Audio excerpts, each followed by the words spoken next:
Oh, let me take a look, GB1.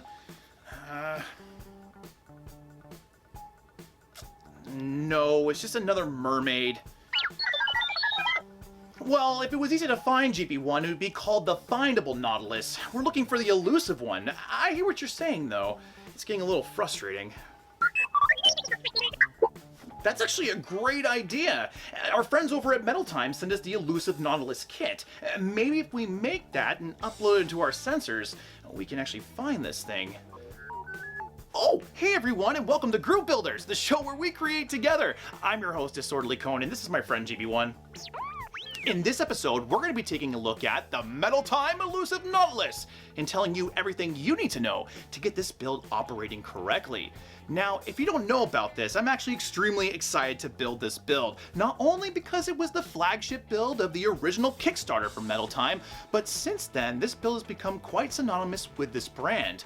What things do you need to know to get this thing working? What tools come with it, and does it actually work? These are all great questions, and we're going to get the answers. Let's get down to the workbench and take a look at our package.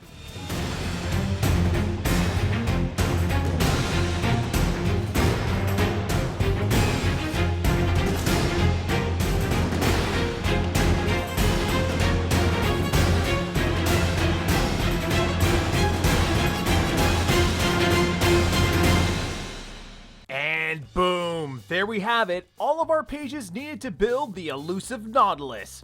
It might look like a lot, but don't worry, we got this.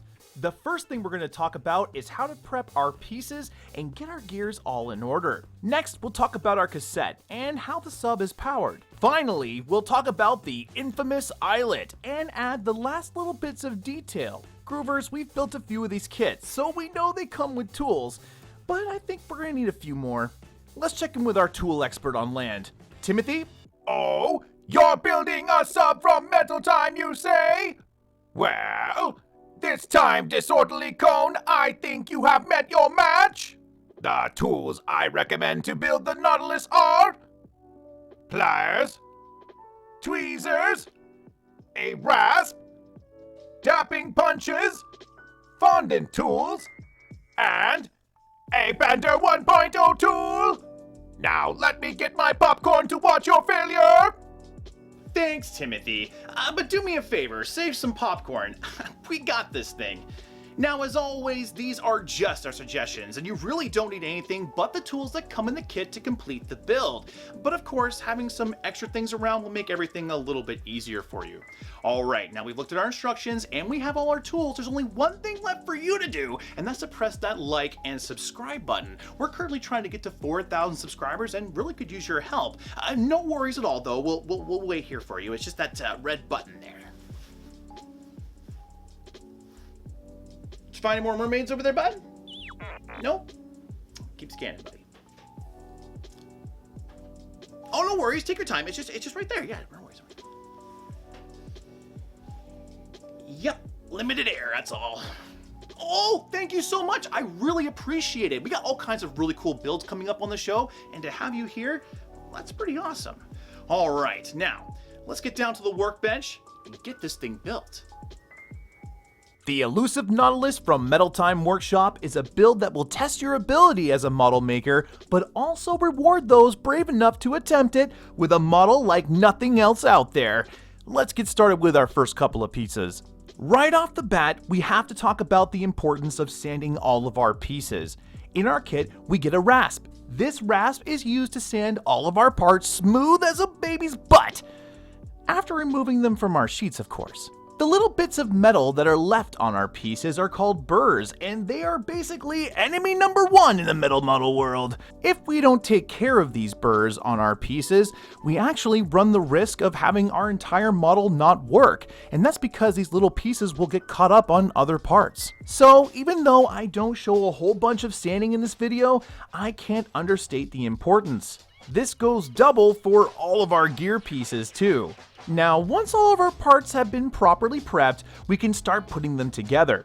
You will need to take note of the gears in the picture to make sure you're using the right parts. Each gear has a slightly different pattern in the middle. Once we've made sure we have the right gear, we can slide them in place and secure the little eyelets on the side. Make sure this gear here doesn't have any movement before moving on. Any wobble will cause problems later on and may cause the whole movement to slip and the sub not to work. Slide some more gears on and secure. Great! Now we need to choose stand or no stand. This is only a display thing, but for my first one here, I'll go ahead and do no stand, and for my second one, I'll do a stand and we'll compare the difference later on. Once you decide your display method, we can now put our gears in place. Depending on how you attempt this, it can be a little bit of a struggle to get your gears in the proper order. Personally, I found the instructions do a really good job here of telling you how to put the gears in place without accidentally warping any of our pieces. We have to be careful not to bend the upper or lower gear housing pieces, because if we do, our gears will fall out later on. The straighter all of our parts are here, the better. Okay, now a few bends, a twist, and we're ready to go on to our cassette. The cassette of the Nautilus is very similar to other models from Metal Time. Like all moving 3D metal models, we will need to play the too loose, too tight game with our spring holder. First, we need to build our key, and then insert it through all of our parts.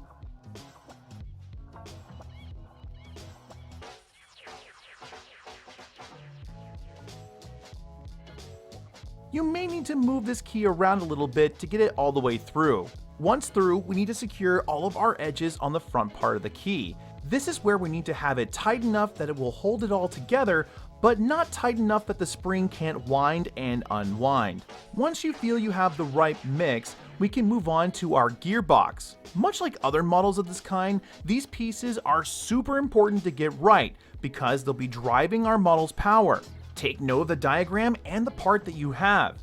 These two parts might look the same, but they're not. These two pieces need just the four edges bent slightly so that they can grab the gear in the right direction. After they're bent, we can place them on the key and secure them, making sure that there's no play. Now we connect this to our top and connect this to our gear assembly from earlier. Bend our side pieces here and connect it by taking our tabs and feeding them through these little insertion holes.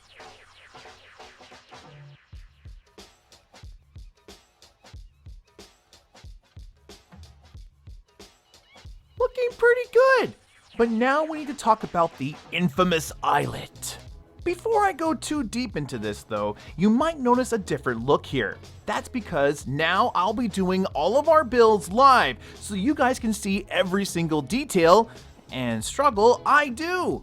That's right, you can join and build right alongside with me part by part and say hi in that live chat, or just leave us a comment.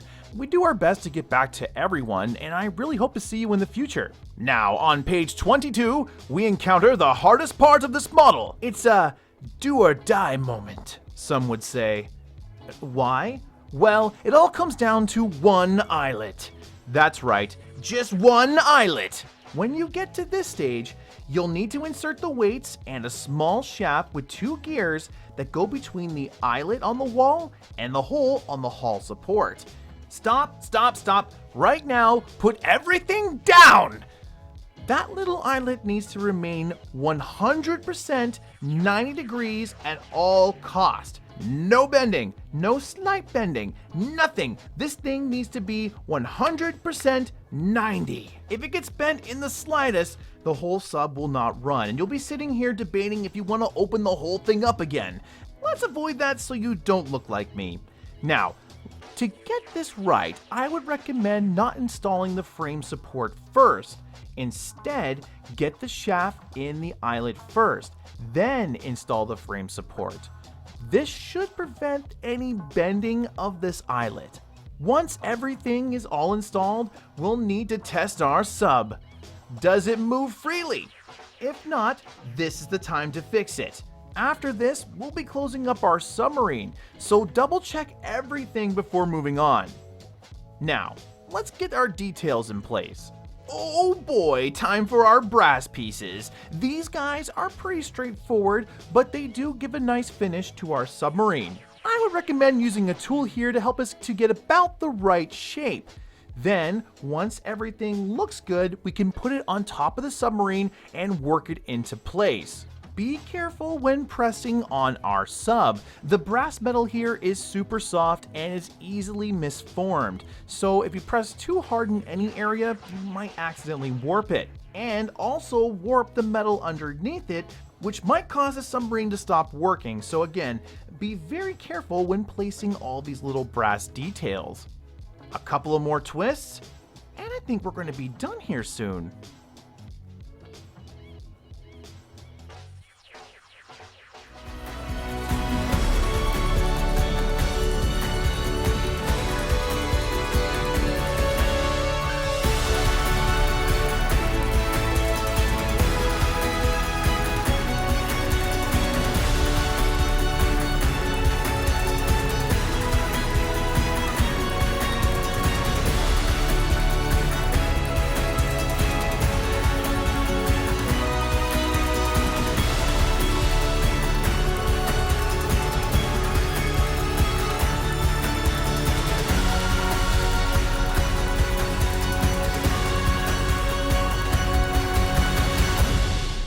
Oh man, we gotta get that teleporter sorted out.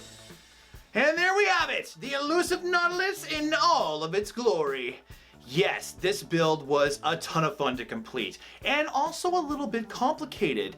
It has incredible engineering all the way through, and of course it looks really awesome, but that Achilles heel, that little eyelet at the back, definitely makes this build a lot more complicated than your average 3D metal model. But we all know that this is not your average 3D metal model. These are the thicker, bigger ones with the moving parts. And these ones require a lot more patience and precision to complete than some of these other 3D metal models that we have back here. You do have to sand all of our parts, make sure they're lined up correctly, and follow those instructions down to the T in order to make sure that everything here works the way it's supposed to. And for that reason, I can't necessarily recommend this for new builders out there, but if you have a couple of builds under your belt, and you're looking for something a little bit more complicated, this is definitely one you want to pick up. Now, like some of our other builds from Metal Time, this one comes with a really awesome pin too. And as we've completed it, it's time to put it on to our little vest here. I should say not vest, it's a coat. Let me see here. Now this one, we're going to put right below our 99 models pin. I think that's good right about there. Okay, and there we go. I like that one, and I think it looks pretty good too. All right, with that, we're at the end of our show. I had a really good time building the Elusive Nautilus with you, and if you guys had a good time, don't forget to press that like button. For more videos like this, hit subscribe as well, as we got all kinds of really cool content coming out in the future, and you definitely don't want to miss it. Want to support the channel and build some really cool stuff too, like our Elusive Nautilus here? Check out groupbuilders.ca. We have all kinds of really awesome models on there, including the Elusive Nautilus, with great prices and fast shipping worldwide. Until next time, Groovers, keep building. All right, GB1, it's now time to upload this into our scanner. I can't wait to find this thing.